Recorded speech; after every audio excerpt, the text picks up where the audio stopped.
So that's why I was wrong about Ranch Fairy this whole time, guys. If you did enjoy this video, go ahead, like, comment, and subscribe. Thank you for watching. Go ahead, head over to Ranch Fairy channel and give him some support, and we'll catch you guys in the next one.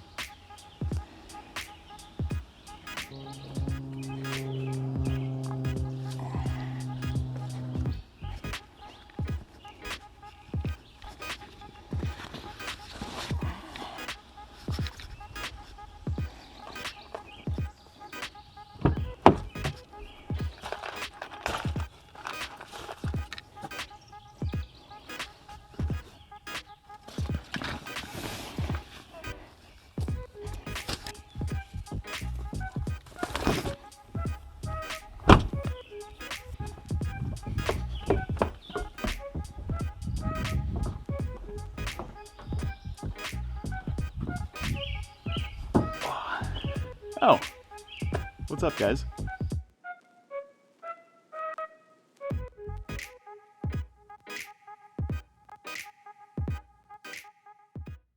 Gentlemen, the one lady that's going to see this, and who could forget about the guys who still own a Browning compound bow? Whether it is your main bow or whether it's just collecting dust in your basement, let me know down in the comments below, because you guys are legends. My brother just found a Browning compound bow in his basement not too long ago, and I really want to do a retro bow build off of it. So let me know if that's something you guys would watch, but let's get into the video today. So the video today, obviously, I put my bow away. I'm not doing any shooting. This is just going to be more of a talking portion video, and there's going to be videos to come actually putting these broadheads to the test. Today I just want to cover the 3 main broadheads that I'm going to be using this year, why I'm using them, what case I'm going to use them in, and just kind of go into detail from there. I feel like it's been a while since I've had just a nice, laid-back, calm video talking. I really like it. I like being able to level with you guys. You don't have, so much attention driven to the video. So whether you're just on your lunch break, whether you're on your toilet, or whether you're just hanging out watching this video with the family, hopefully it's a video you guys can enjoy. So let's get right into it. Let's cover my broadheads that I'm going to be shooting this year. So you guys know that I am pretty avid on expandables. I shot a 4-blade last year from Slick Trick. It was the Grizz Trick 2. I really liked it. Have nothing but good things to say about that broadhead. It sliced through my first doe of the year like absolute butter. I really like it. But this year I am actually going with another fixed blade, and I'll go into the reason after I introduce the broadhead. So this right here is the Butcher from Dead Ringer. It is a 100 grain 2-blade main body broadhead, and then it does have these bleeder blades on the side. Now, at first glance, obviously, this looks a whole lot like a Magnus Stinger broadhead, and it's really similar. It's pretty much the same broadhead, but I'll go into the reason of why I chose this one over the Magnus.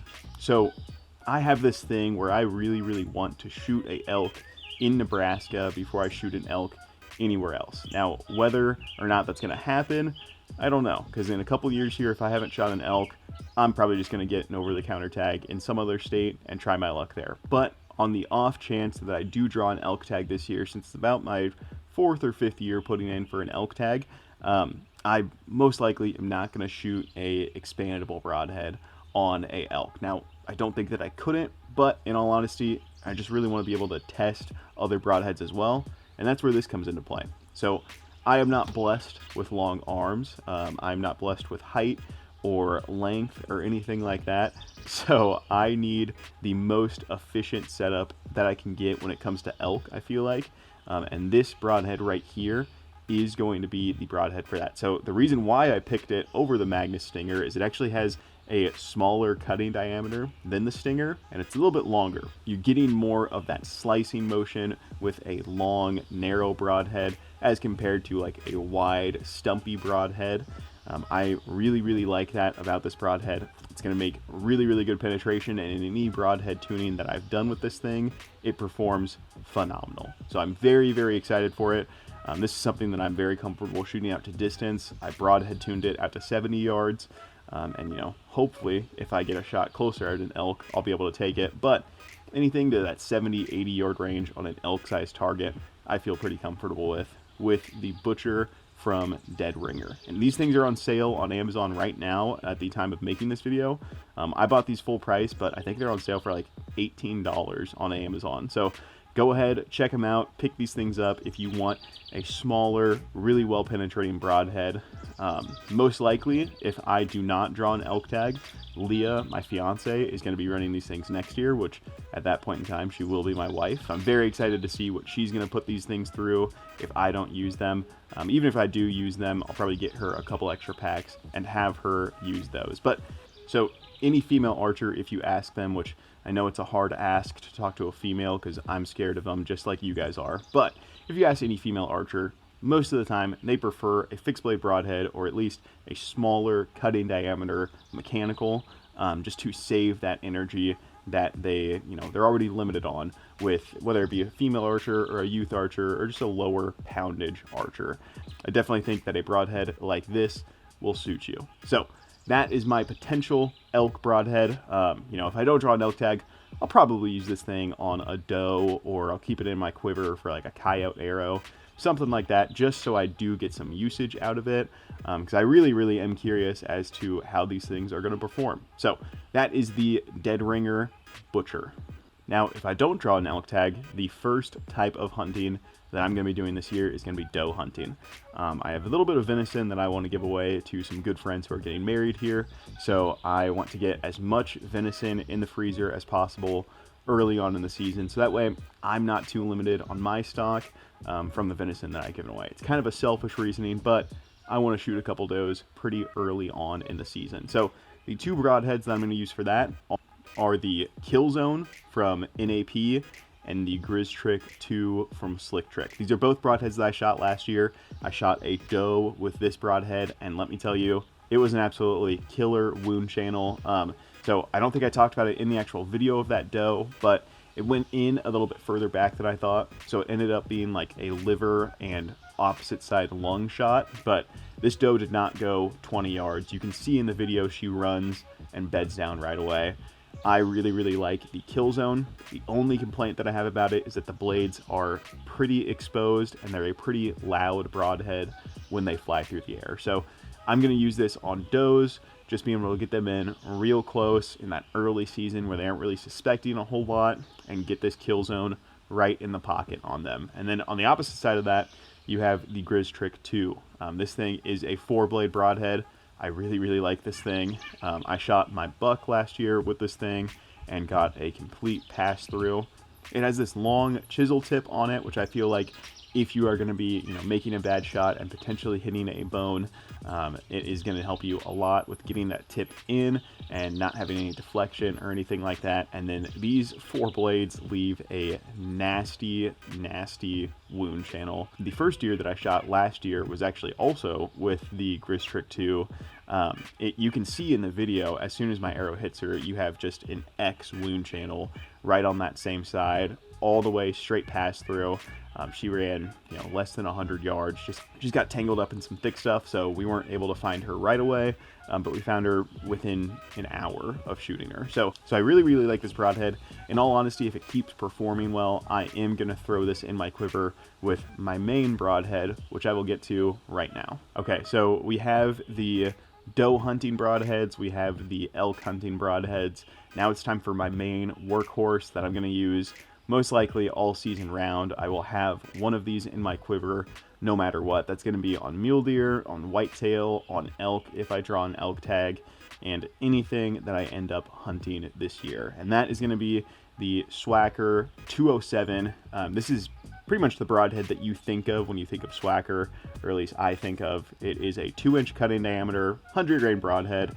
It is the green Swacker broadhead that everyone thinks of. It's the one in my logo. I really like this one. I, in all honesty, am fully bought in to how Swackers perform, with the fact that, as that blade is entering, when these two deploy blades get hit and they open up, you have completely clean, completely fresh blades inside of the cavity to do all of the cutting that you actually need to do. And on top of that, it's just a very slim broadhead. It's not going to have a ton of friction. It's going to be able to pass through really easily on hide. If it does hit bone, you have a chisel tip up front that's going to pass through that bone, depending on what you hit. So I definitely think that the Schwacker broadheads are a really, really good choice if you have, an ample amount of energy, if you have a decent draw weight, decent draw length. I definitely would recommend shooting these things. I shot my velvet buck with this 2 years ago, and if you guys have seen that video, that thing ran less than 20 yards. I think the shot itself was like 18 yards, and then it ran 20 yards because it was sub 40 yards away from my stand. That buck died right away because these things leave a insane wound channel. I don't want to get too graphic, but opening that thing up after I shot it, it was gnarly. The exit wound on these things is crazy. The entry wound is pretty good. The one downside to this thing is I say that it probably doesn't produce the best blood trails that I have experienced. Something like a 4-blade or something like that kill zone where you're getting a full cut on both ends is going to be a pretty good blood trail, but this thing is not necessarily creating the best blood trail. If you know how to blood trail, you'll be fine. You'll still be able to find blood. But if you are, looking for that red pools on both sides, this might not be the broadhead for you, but I still definitely recommend it. So go ahead, check that out, guys. There are a couple other broadheads that I might test out. Crimson Talon makes a really good single bevel that I really want to look into. I think it's called the Croc. It's a 100-grain broadhead. They also have a 125 broadhead. I think it's called the Cleaver that I'm kind of interested in, but obviously I would have to build a setup specifically to 125 grain points. So that's something that I might do in the future. That was kind of one of my contenders for an elk arrow, but as of now, as it stands, those are my 4 broadheads that I'm going to run this year for archery hunting. So if you guys found anything interesting about this video, if you guys found anything interesting about my broadhead choice, if you guys have any input or anything like that, go ahead and leave a comment down below. This was definitely a quick video. I wanted to just be able to kind of go through, do one take on it, just talk to you guys and give you guys, the old classic input that I really like giving. So if you guys enjoyed this video, I would really, really appreciate liking it, subscribing, commenting down below. I love all the support. I said it in my last video, you guys are my best supporters. You guys are my biggest sponsor to this channel. So I definitely appreciate it if you guys would like to contribute to that. So contribute to it by liking, commenting, and subscribing. But until the next video, guys, have an absolutely blessed day. We'll see you in the next one.